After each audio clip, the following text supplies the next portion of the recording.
The idea that I've been trying to get over since I started back in 1938 is still new. It comes as a shock to anyone who hears it. And even after you've heard it for years and years and think you're living by it, I've discovered that one is not really living by it.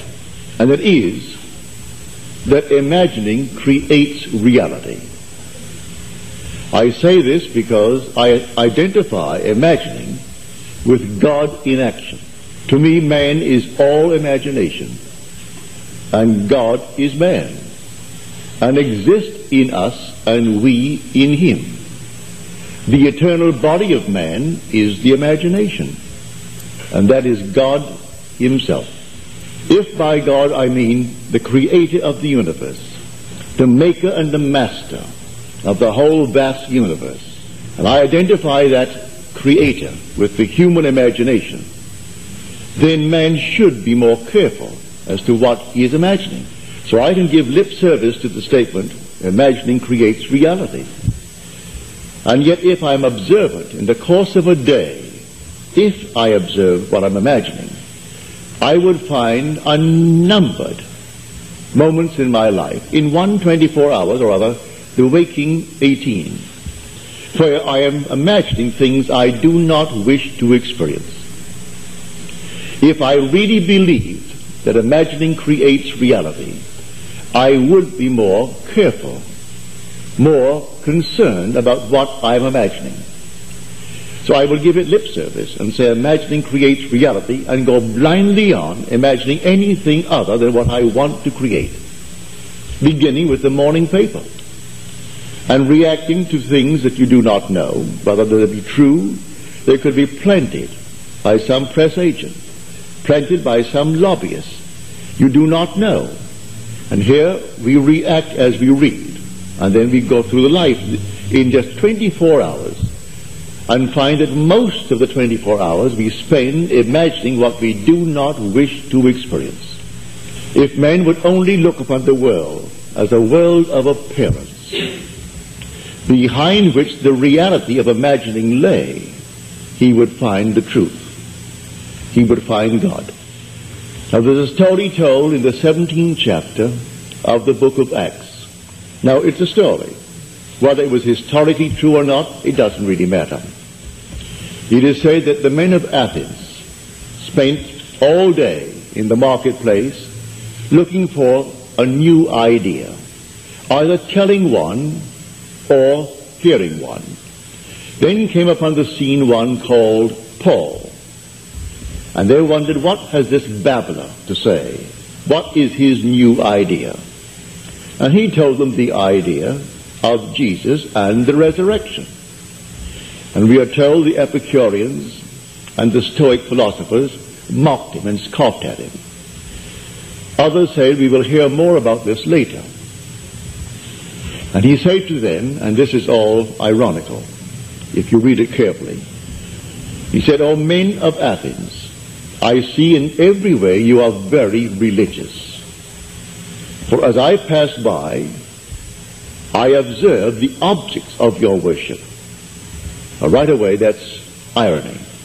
The objects of their worship.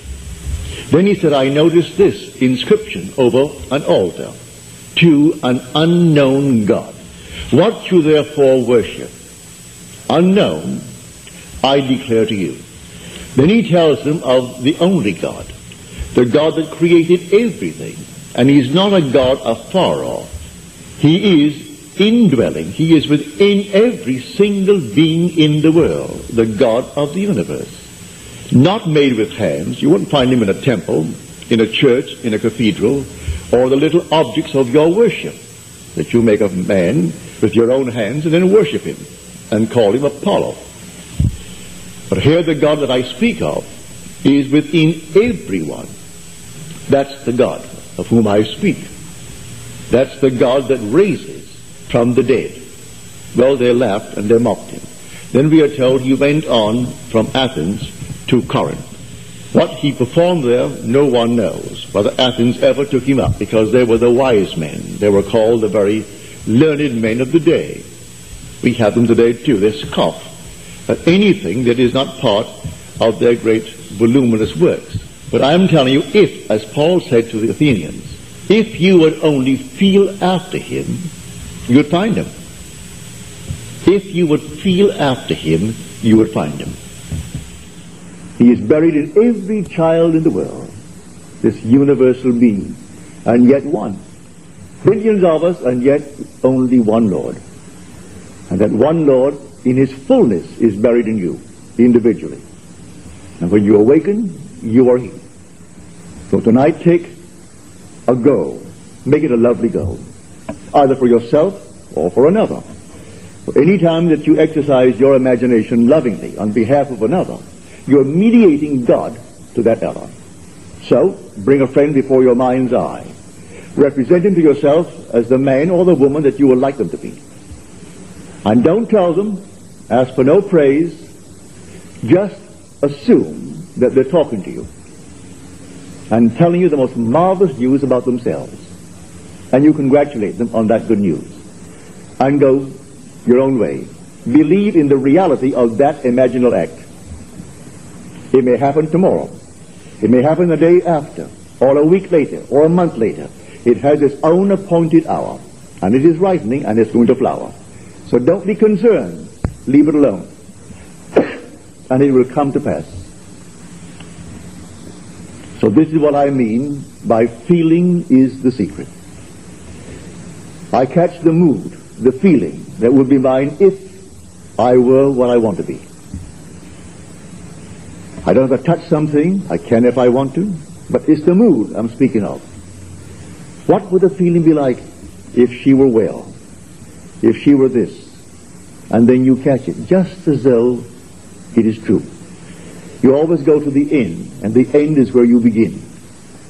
You're always imagining ahead of our evidence. So go to the end, and feel the end. And then dwell in that end, even though reason denies it, and your senses deny it. You turn your back upon the doubters. That is your senses and what reason dictates. That's the hell or the devil or Satan in the world. That's the doubter. So you turn your back upon it. And then you walk as though things were as you want them to be. And living in that assumption, it slowly hardens into fact. Even though at the moment of the assumption it was denied by reason, an assumption, though false, if persisted in, will harden into fact. So you learn to assume and learn to persist in the assumption, and it will come to pass.